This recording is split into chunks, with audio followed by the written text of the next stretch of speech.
what's up everybody, it's Kellen here from Starter Systems, and welcome to the Monster Energy Supercross, the official video game replica track gameplay here on SYS, where today we are playing the 2019 San Diego Supercross track, which was a damp one, to say the least.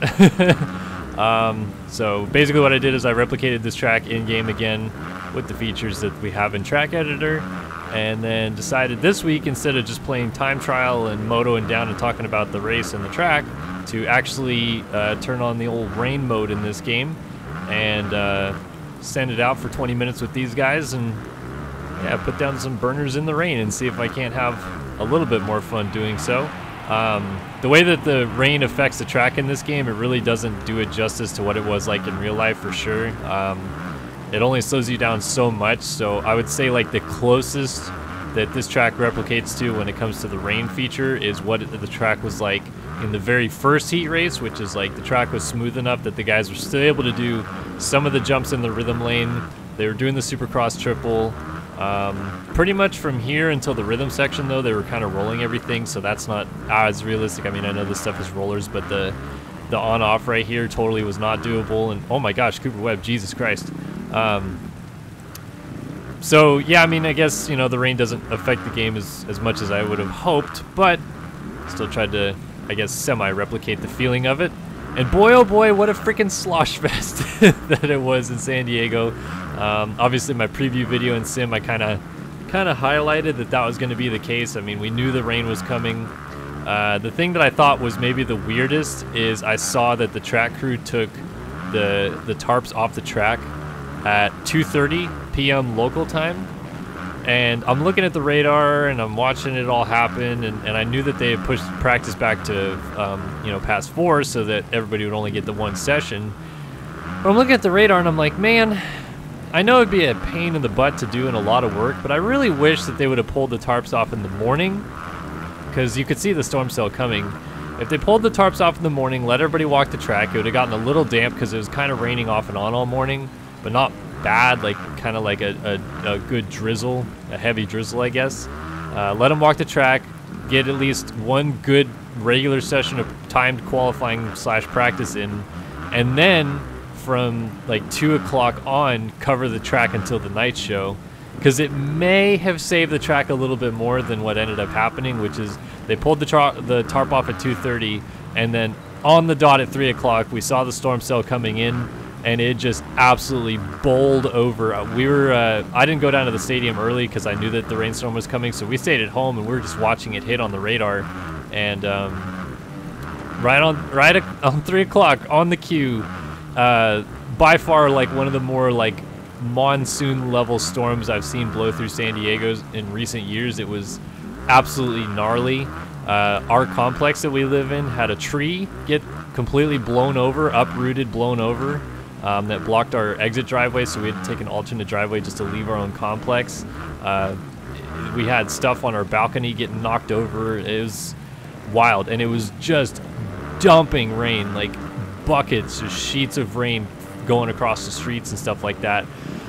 And yeah, I was like, well, doesn't matter at this point. Even if it stops raining right now, we're gonna have a mutter. So we knew what we were getting into when we went down to the stadium. And honestly, what kind of sucked is that the rain stopped, because, you know, with mud races, when the rain stops, the looseness of the dirt also stops. So what we ended up having was just really clumpy, sticky dirt everywhere, because, you know, it was getting, you know, a little bit more like buoyant and connecting. And when it's really, really wet and rainy, all that dirt is just kind of loose dirt. And they used lime, which again is the dumbest thing ever to use when it comes to like actually soaking up a track, because a ton of riders are experiencing chemical burns today, which is terrible because lime is actually a toxin. But like, we're in San Diego, use some sand, man. Throw in like 5 truckloads of sand and just dump it on the track. You know it's gonna rain. You built it to like prepare for the rain. Bring in some freaking sand, man. I mean, it's not that hard. Come on, Dirtworks, you guys are better than that. Lime, come on. What are we, like 1920 over here? Goodness. So anyway, absolute slosh fest, absolute mutter. Let's start off with the 450 class today and our real life discussion of everything that happened over the weekend and kind of break things down. Yeah, in my preview video in Sim, had said I kind of hope that we have a little bit more chaos happening before we get returned to normalcy with the now big three with Anderson missing, you know, jumping up to the front and really challenging. And wouldn't you know it, the first race that looks maybe the most normal it has all season long is this gigantic mud slosh fest in San Diego, where Eli Tomac wins, Marvin Musquin gets second, and Ken Roczen gets third. So basically the guys that we would have expected to finish on the podium all year long anyway, finally all end up on the podium at the same time. Tomac gets his first win of the season. Obviously Marvin and Roczen don't have their wins in the bag yet, but I'm sure that they're coming. And yeah, I guess what you could say here is the cream of the crop rose to the top here. You know, the other guys seem to kind of struggle. I would say that I would have probably at least put Barsha on the podium here after seeing him in his heat race come from 18th to 4th in like 2 laps.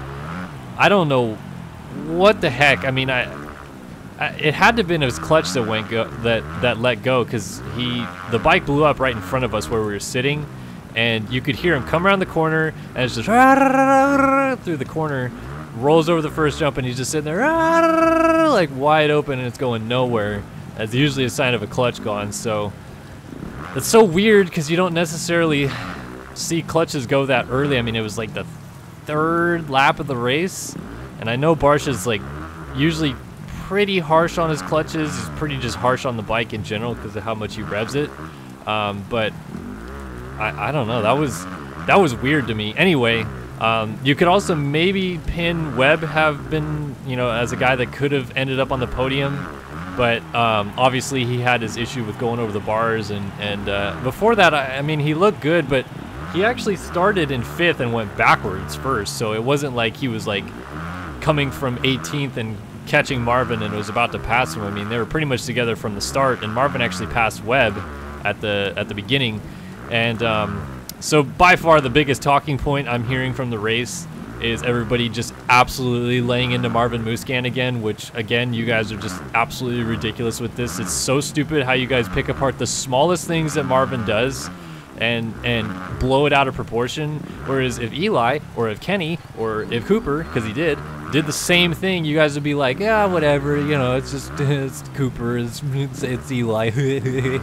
But no, you like, there's so many people on these Instagram accounts and Twitter, and obviously Vital, which is, they're super dumb there, but just blowing up Marvin for 3-4 laps into the race.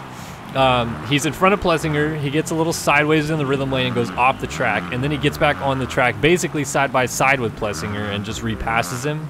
And I mean, he seriously missed like 2 jumps. Like most of the time in that circumstance, guys would go off the side of the track and then just click into 4th and go wide open down the side of the track until the very end of the rhythm lane and then jump back on. But Marvin, like as best as he could, look behind his shoulder and jump back on the track, like after missing, you know, basically 1 jump, because he went off on top of one, missed the next one, and then came back on the track the following jump. So I mean, he's off the track for, I mean, 2 seconds at most, and yeah, he passed Plessinger back. So I mean, like I can see how maybe the AMA or the FIM looks at that and says, I don't know, maybe we need to give him a time penalty, but that's the worst I could see him getting there. I just don't understand these. I feel like you guys act like it was a dry race and he went off the track and he's like, oh, I'm just gonna pass Plessinger back. Like, it's so stupid. What is he supposed to do there? Just like wait till everybody passes, mosey on into the track, I guess? I don't know. Like, he didn't take anybody out. He safely ran into the track. He wasn't anywhere near Plessinger, and he passed him 2 jumps later, and then 2 jumps later after that, everybody was tiptoeing in their Jordans, and he was still flying, and he passed Webb and Reed. Like, I don't know. Like, I was totally fine with that move, but again, it's Marvin, so let's pick apart every little thing he does, which again, you're doing on another instance. So Marvin, like midway point through the race, I don't know if he was having an issue with his goggles or not, but there was like 2 laps in a row where he kept getting stuck in the middle of the corner here before the finish line. He did it 1 lap, and then the next lap he did it with Webb right on him and got like completely stuck in this corner right here. And yeah, people were saying that he was brake checking Webb, which, I mean, I don't know. I can't really help you guys at that point. If you would like to go out there and try to race the mud, please, just with the deepest condolences of my heart, go out there and try it. Please, just try it and see what it feels like to race that condition. Because if you really think that, you know, the one time Marvin gets caught up in a corner that it's on purpose, he's trying to brake check Webb, it wasn't. And then Webb goes over the bars like 3-4 corners later after that, as they're rolling into a section where they're, you know, they roll and then table and then single. Marvin comes to like almost a complete stop in the transition, and you can 100% with your own two eyes very clearly see Marvin with his, you know, throttle hand twisted and the bike's not going anywhere, and then he looks down, picks his foot up, clicks on the shift lever down, which means he was in neutral, and went down into first gear to get going again, and immediately the bike starts going. It's not like he's looking over his shoulder and he's like, hey, oh, here's Cooper, time for me to just stand on the brake in the middle of the straightaway. Like that, God, man, people are just so dumb. Like, it takes 3 seconds to dissect that whole process with your eyes to be like, oh yeah, he hit neutral. I mean, me, as a guy who's ridden dirt bikes since I was 7, I've done that a lot without rain, you know, being a factor at all. Like, where I come through a corner and you know, think I'm in second, let the clutch slip out, realize that I'm in neutral, and immediately click down into first. And that's exactly what Marvin did. I just, like, the fact that people are acting this stupid about that situation, I don't know. I can't help you. Like, that pisses me off more than anything, because, like, again, anybody else but Marvin, people would be like, oh, you know, the conditions were really tricky. You can see, like, he just got kind of stuck on a clump of dirt there, right? Or whatever, you know, they'd come up with some other excuse why it happened and be totally okay with it. But because it's Marvin, clearly French commie, you know, all he's trying to do out there is just ruin everybody's race. That's clearly Marvin's intention. Like, God, man, it's so stupid. But anyway, like, I get if you're frustrated about the off-track excursion, because I think that one was maybe a little more borderline, but still, it's like, there's plenty more egregious off-track excursions that I've seen before. I mean, for example, last year, Lane Shaw and Dallas going off the track on a dry track for one, and then holding it wide open down the side of the lane, and then grabbing a handful of front brake trying to get back onto the track, laying the bike down and taking out a photographer is 1,000 times more dangerous and egregious than what Marvin did, and Shaw got nothing for it. It was just an unfortunate instance, essentially. And it's like, man, pick apart just the dumbest things. Anyway, back to the race. Eli crushed it. I mean, there was no two ways around it. Yeah, he had a couple issues right there at the end, but he was totally taking his time and knew he had a big lead to manage, so that was totally fine on his end. But he absolutely crushed it. I mean, that's the Tomac that we've kind of been waiting to see all year. Obviously, this is not the dry, so we don't know, like, oh, Eli's fixed. Like, I'm not quite there yet. I think I have to see him in a dry race do the same thing where I'm like, yeah, the old Eli is back. But, I mean, he was riding fantastic, got the lead early. I think it would have been a closer race had Roxon stayed on 2 wheels, because the lead and, you know, getting the whole shot is super, super important. And Roxon falling in the second corner was really, really tough for him, because obviously he ends up in 4th, and then he followed Barsha for like 3 laps and probably went through a ton of his roll-off system before he eventually got around Barsha. And, you know, like, it's just, mud races are like that, where you get a lead and it really helps. So Tomac getting out front definitely helped his case, but he still looked fantastic. I mean, it wasn't like he got out front and then kind of struggled from there. He was by far the fastest guy on the track early. He put the fastest lap of the main event down, a 121.1 on the second lap of the race, and he was out of there. Like, that was exactly what he needed to do. And 100% a well-deserved victory, his first of the season, and now has the points lead. I mean, he rode great. What else can you expect? That's the Eli we've been kind of waiting on, and maybe he's back. We'll find out in Minneapolis. Marvin was definitely flying towards the end. It seemed like he found something. I wasn't really sure what. He said he rode the last lap with his eyes closed, which I could see that, because he was pretty much just throwing caution to the wind. But he went 14 seconds faster and 8 seconds faster than Roxon on the last lap alone. He did a 121.2, the second fastest lap of the race, on the last lap of the race. And that's how he went from, like, pretty far back to catching Roxon. I know they didn't show, like, any of it on TV, Because why? Why would you show a good battle on TV? You got to watch the winner rolling around. But Marvin absolutely destroyed like the first half of the track, caught Kenny, and then may have even had a better lap time in general, but got stuck behind Kenny in the home plate corner before the Supercross triple, and then like kind of rolled and then had to really put the pressure on going through the whoop section to make the pass, or else he may not have got him. But he was absolutely flying. Kenny, for what it's worth, I thought rebounded pretty well from, you know, the crash. Like that's an instance where you crash in the second turn, the whole field's behind you. He got up super fast. He was in 5th, moved to 4th, obviously got around Barsha for 3rd, and then waited for Bogle to start kind of having some mistakes, and then got 2nd. And obviously blew it on the last lap. But I thought that was a good, solid, controlled ride for Roczen. I think that Marvin, Roczen, and Eli, they all have things that they should be satisfied about from this race, because this is totally a race that, like, the absolute worst case scenarios could have happened for any of them, where it's just like disaster race, you know, like mud race, bike blows up, etc., etc. And they all made it through it on the podium, so I think, you know, that's a win for them. Behind that, I think that Bogle has to consider that 4th place ride a win. You know, solid, controlled ride, a couple mistakes, but still ended up 4th. That's great for Bogle, great for Reed to get in the top 5. I really do feel like that race went about as expected. The only thing that I didn't expect was Barsha to blow up that early. That was a pretty prototypical mud race in my opinion otherwise. So 450 class chaos, still pretty close in the championship standings. Marvin, Eli, and Roczen all still, I think, 4 points separated between the 3 of them. And now they are at the front. Obviously, Webb, I think, is 8 points down after finishing 8th, I believe. But yeah, crazy, crazy, crazy. I'm going to jump into the 250 class because I'm running out of time here in this race. But yeah, AC, guess he's figured it out, huh? Like I said, starts help a ton. And he got a good start. I would say that by far the best rider on the track the second half of the race is Garrett Marchbanks. He was flying.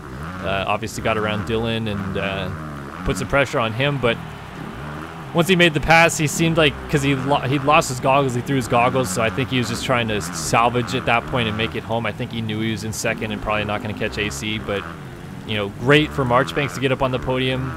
Ferrandis is probably gutted that his bike blew up on the last lap of the race, but he didn't lose a lot of championship points because they had lapped up to 7th.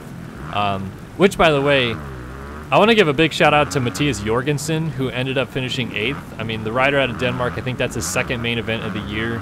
I'm sure he's over here on a pretty low budget getting things done because he's a, you know, triple-digit privateer that's kind of a no-name. Dude gets 8th out here in San Diego, crushing it. I mean, road's so strong. But if I have to knock him a little bit, I think Jorgensen could have got 7th because he was ahead of Martin Costello before the finish line. And then if you notice, if you go back and watch Adam C. and Cirillo rolling up to the finish line to take the checkers, there's a guy literally sitting at the end of the whoops just saying, please lap me, I don't want to do another lap. And it's Matthias Jorgensen. He was in 7th, and he just waited at the end of the whoop section to get lapped. And while he did that, you know, Martin Costello went by. So great ride for Costello too. Freaking Costello ripped, and he had 7th on lock there, so that was good for him. But Jorgensen really impressed me. Obviously, being from Denmark, he probably knows how to ride the wet pretty well. But dude, he crushed it. He was riding so well, and like I said, I really do feel that he should have finished 7th. But that's the way the cards fall. I would say that the biggest, like, quietest ride of the night that, like, nobody seems to be talking about, but really should, because it totally saved his championship. Shane McElrath finished 4th. And if you were watching that on TV, you saw he was down in the 3rd corner and taking a good little while to get up. I mean, the mud races always kind of do that because guys are trying to pick up way heavier bikes. But McElrath finished 4th. Like, that's a huge, huge salvage ride from being down and just, you know, methodically charging through the field, like, making passes where he could. Obviously, Ferrandis blowing up on the last lap was a big help to him because he ended up getting from 5th to 4th. But like that's a, you know, bravo ride out of McElrath to do that. That's pretty incredible to see how far he came through the field to get there. You know, whereas we see Nichols start up front and end up finishing 10th, McElrath did the inverse. You know, he started pretty much dead last and ended up 4th. Like, that's a championship ride right there if I've seen one. yeah, he's not the championship leader, but he definitely kept it alive by doing that, and that's exactly what you have to do in these kind of situations. And on a night like this, I mean, like I said, that's just a big bravo for McElrath right there. Like I don't think you can spin that any other way than like that's just a tremendous ride and really deserves to be applauded for that.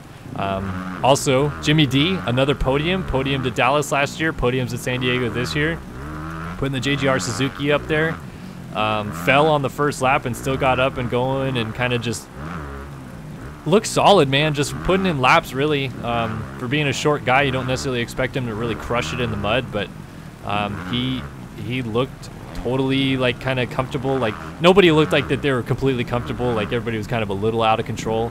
But Jimmy D never, to me, looked like, holy crap, Jimmy D's like, you know, riding his balls off over here and he's going to yard sale at any second. Watch him, and then he survives somehow. Like, no, he totally looked like he had it like figured out. He knew what he wanted to do and how to accomplish it. So bravo ride for Jimmy D. Obviously some tough luck there for Nichols to have some struggles, so that kind of blows the championship a little bit more wide open. You know, our top 4 in the championship entering finished 1, 4, 7, 10 essentially, and now it's a lot more spread out. I think AC has an 8-point lead on McElrath, but I mean, it's still close. Like, it could have been a lot worse, I feel like, for some of those guys. You know, like you imagine Nichols and his issues and not getting it, if he didn't get the bike started, for example, and he finished 18th or 19th, that's maybe championship gone. McElrath had a horrendous night and ended up 4th. Like, big salvage, but again, could have been a situation where bad night ends up 15th, championship gone. So salvage night for him. I think that AC rode great and looks like he's kind of the cream of the field again, but I don't know, man. I'm pretty impressed with McElrath and his salvage ride there. Like, I'm definitely thinking that that's a good bonus, and he's going to carry some positive momentum into the break. But anyway, this is the San Diego recap and all my thoughts and opinions. Love to hear your guys' thoughts in the comment section below. Let me know what you guys think, and try out this track for yourself. SYS_San Diego_19 on the PC. Try it out for yourself, and we'll see you guys in the next one. So long for now.